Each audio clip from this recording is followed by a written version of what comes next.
eu vou começar agradecendo o convite da Amanda, da Aline, que foi muito legal a ideia. Eu acho que é um debate necessário e que a gente ainda tem muito pouco e muito poucos espaços ainda faz muito tempo, tá?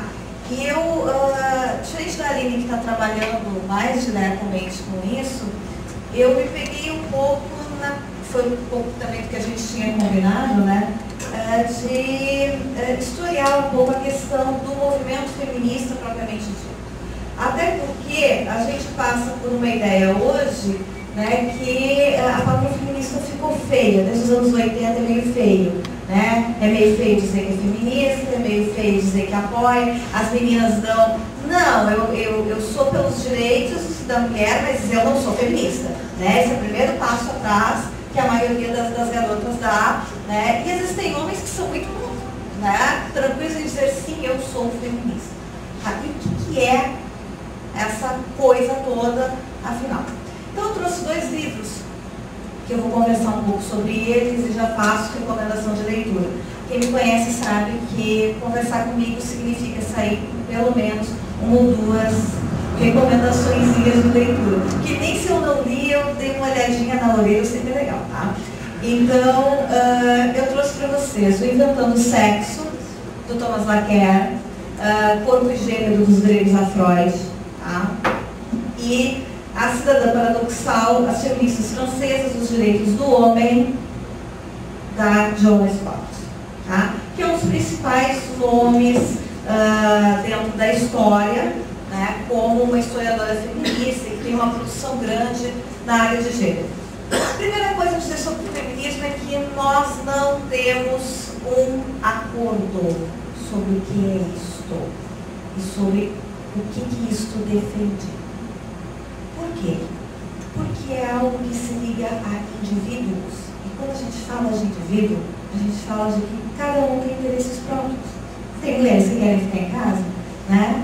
E tem outras que não querem. Basicamente, eu vou dizer, quando eu digo que eu sou feminista, o que eu penso? É liberdade de direito de dizer eu quero ficar em casa, ou eu não quero ficar em casa. Eu quero ter filhos, ou eu não quero ter filhos. Eu me defino por ser mãe, ou eu não me defino por ser mãe. Ter liberdade de dizer isso parece que é uma coisa conquistada, mas infelizmente ainda não é. E não é por algo que a Aline tocou várias vezes na fala dela. Na fala dela, tá? Que é a questão da cultura. Quando a gente fala de cultura, e aí nós temos um determinado ranço, né, que vem do marxismo, que até os próprios marxistas já superaram, né, que é a ideia de que a cultura é algo que cobre, que vem por cima, que é uma cobertura, né? Um chocolate que cai por cima e que o recheio é outra coisa. Sinto muito, cultura é o recheio, é a base de tudo. Uma criança criada no meio do mato por lobos, um mogli, por exemplo, não é um ser humano. Ele é alguém sem cultura. Ele vai se comportar como um bicho. Ele tem o corpo de um ser humano, a genética de um ser humano e toda a ética que é nossa em relação a ele. Mas ele não é. Ele não se sente. Ele não se sabe humano. Ser humano, ser mulher ou ser homem é cultura. Tudo que vocês são ou estão neste momento é cultura. Vocês estão todos sentados. Vocês foram ensinados muito pequenininhos a ouvir as coisas sentados. Se vocês levantarem, é considerado e ficarem de pé, a não ser que alguém aqui tenha hemorroides, desculpa, né? Mas vai ser considerado até um pouco deselegante com as pessoas que estão falando. É assim. Isto é a nossa cultura. Há algum tempo atrás, quando eu tenho uma trajetória interessante, eu passei pelo direito, eu fiz 3 semestres. Fui parar no hospital, direito me adoeceu. É sério, eu não estou brincando. Eu passei 1 mês no hospital graças ao direito, gastrite crônica. Aí eu vi que não era minha praia, fui surfar em outra onda, não dava. E quando eu voltei do mestrado em História, eu fui substituta e dei aula na pedagogia, inclusive por ali.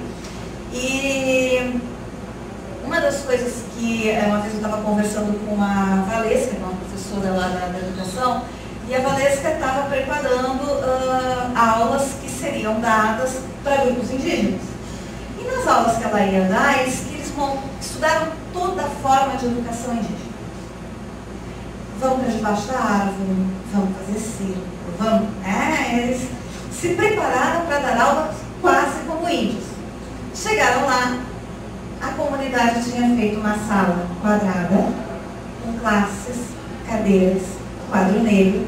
Eu disse para eles, não, nós não queremos aula de índio, nós queremos aula de branco. Isso é cultura. E nós nos definimos por isso. Quando a gente aprende outra cultura, é uma cultura estrangeira. Uma mulher querer ser homem, vai aprender uma cultura estrangeira. Um homem querer ser mulher, vai aprender uma cultura estrangeira. Eu estou falando isso na fase adulta. Tem gente que quer isso na infância. Tranquilo.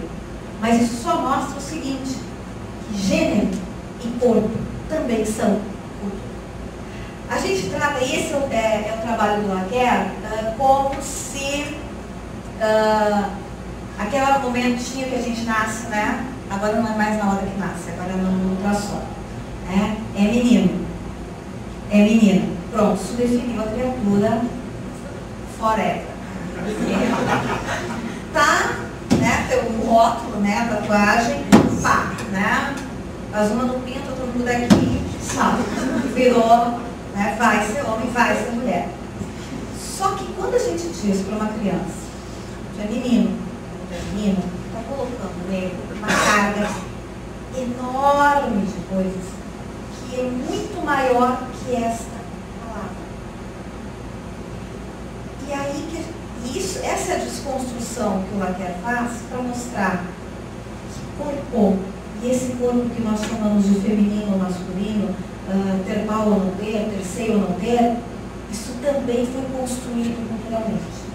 E o primeiro choque que ele dá é quando ele diz o seguinte, essa coisa de dois sexos tem 300 anos. Sabiam disso? O ser humano só tem dois sexos faz 300 anos, século XVIII. Foi quando nós começamos a ter dois sexos.